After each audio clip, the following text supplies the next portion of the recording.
নমস্কাৰ, মই বিশ্বজ্যোতি। আজি 22 মে 2020। RBI আকৌ কেইটামান নিৰ্দেশ জাৰি কৰিছে। বহুতে আচলতে মোক শ্বেয়াৰ মাৰ্কেটৰ ওপৰত ভিডিঅ' বনাবলৈ কৈ আছিল আৰু শ্বেয়াৰ মাৰ্কেটৰ ওপৰত মই অলৰেডি দুটা ভিডিঅ' বনাইছোৱে। কিন্তু আজি RBI যিকেইটা নিৰ্দেশ জাৰি কৰিলে, মই ভাবিলোঁ শ্বেয়াৰ মাৰ্কেটৰ ওপৰত ভিডিঅ' বনোৱাৰ আগতে মই এইখিনি কথা অসমৰ জনসাধাৰণক জনোৱাটো অতি দৰকাৰী হৈ পৰিছে আৰু সেইকাৰণে আজি মই ভিডিঅ'টো বনালোঁ। বৰ্তমান আমাৰ অৰ্থব্যৱস্থা কোন দিশত গৈ আছে আমি সকলোৱে অনুমান কৰিব পাৰিছোঁ। GDP গ্ৰোথ একেবাৰে নিগেটিভ দিশত গৈ আছে আৰু যিটো ঔদ্যোগিক উৎপাদন সেইটো 17% মানে 17% হ্ৰাস হোৱাৰ আশংকা কৰিছে RBI।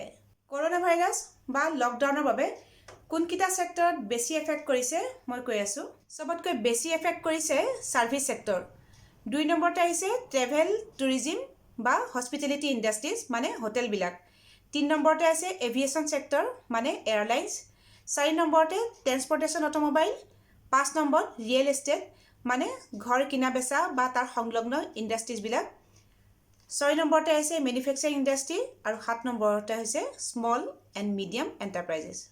ইয়াত মই আপোনালোকক এটা কথা কৈ থওঁ যে মাৰ্কেট ডাউন হৈ গৈছে বুলিয়ে বা শ্বেয়াৰ প্ৰাইচটো কমি গৈছে বুলিয়ে আপোনালোকে জধাই মধাই মানে ধাৰ ঋণ কৰি হ'লেও শ্বেয়াৰত ইনভেষ্ট কৰিবলৈ নাযাব।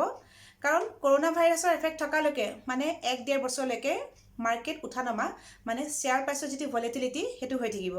আৰু যদি আপোনালোকে ইনভেষ্ট কৰিব খুজিছে তেতিয়াহ'লে খুব ভাল কোম্পানী চাব যাতে সেই কোম্পানীবিলাকৰ ফাণ্ডামেণ্টেল ষ্ট্ৰং হয়। ইয়াৰ ওপৰত মই ভিডিঅ' বনাই আছোঁ, অতি শীঘ্ৰেই আপোনালোকে পাই যাব। সেইবাবে অৰ্থব্যৱস্থাটো অকণমান টনকিয়াল কৰিবৰ কাৰণে RBI কেইটামান নিৰ্দেশ জাৰি কৰিছে। সেইকেইটা হৈছে ৰেপ' ৰেটটো কমাই দিছে। ৰেপ' ৰেট আছিলে 4.4% আৰু 0.4% কমাই এতিয়া 4%লৈ কৰিলে। আৰু ৰেপ' ৰেট কি এই বিষয়ে মোৰ এটা ভিডিঅ'ত মই আগতে কৈ আহিছোঁ, সেই ভিডিঅ'টো চাব, ইয়াৰ লিংকটো মই ডেছক্ৰিপশ্যন বক্সত দি দিছোঁ। ৰেপ' ৰেট কমাই দিয়া হ'ল মানে ইয়াৰ ইণ্টাৰেষ্ট ৰেটটো কমাই দিলে, মানে এতিয়া কম ইণ্টাৰেষ্ট ৰেটত জনসাধাৰণে বেংকৰ পৰা লোন ল'ব পাৰিব। আৰু বেংকৰ পৰা লোন এটা পাবৰ কাৰণে বহুতখিনি কথাৰ ওপৰত নিৰ্ভৰ কৰে, মানে আপোনাৰ ছেভিংছ বা কাৰেণ্ট একাউণ্টত আপোনাৰ লেনদেনখিনি ভাল হ'ব লাগিব বা আপোনাৰ চিভিল ৰেটিংটো খুব ভাল হ'ব লাগিব, তেতিয়া লোন এটা পোৱাত সুবিধা হয়। লোন এটা কেনেকৈ সহজতে পাব পাৰি ইয়াৰ ওপৰত মোৰ ভিডিঅ' বনোৱা আছে, আপোনালোকে চাব, ইয়াৰ লিংকটো মই দি দিছোঁ।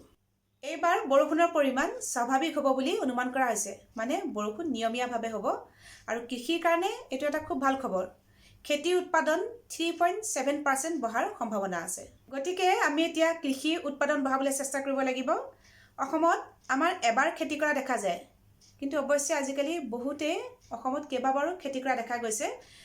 গতিকে আমি এইটো চিন্তা কৰিব লাগিব যে আমাৰ বছৰেকৰ বাকী সময়খিনিত আমি বেলেগ বেলেগ শস্য উৎপাদন কৰিব পাৰোঁ নেকি।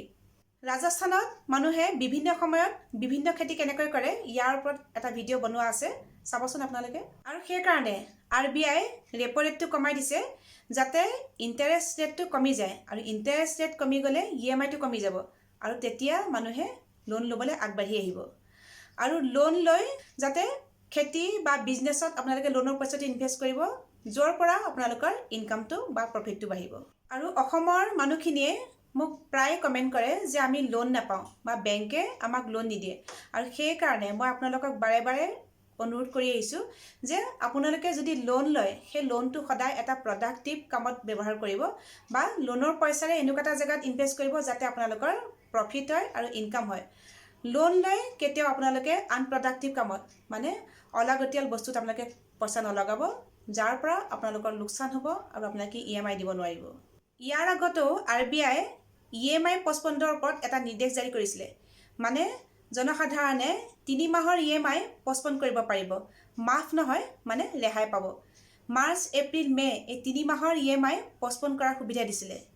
আৰু এই 3 মাহৰ যিটো ইণ্টাৰেষ্ট ৰেট সেই ইণ্টাৰেষ্ট ৰেটটো পাছত দিব পাৰিব বুলি RBI জনাইছিলে। কিন্তু এতিয়া RBI আৰু 3 মাহ EMIটো পষ্টপণ্ড কৰাৰ সুবিধা দিছে জনসাধাৰণক, মানে এতিয়া জুন, জুলাই, আগষ্ট এই 3 মাহৰ EMI পষ্টপণ্ড কৰিব পাৰিব। গতিকে আপোনালোকৰ মাৰ্চ, এপ্ৰিল, মে, জুন, জুলাই, আগষ্ট মুঠতে 6 মাহৰ EMI আপোনালোকে পষ্টপণ্ড কৰিব পাৰিব।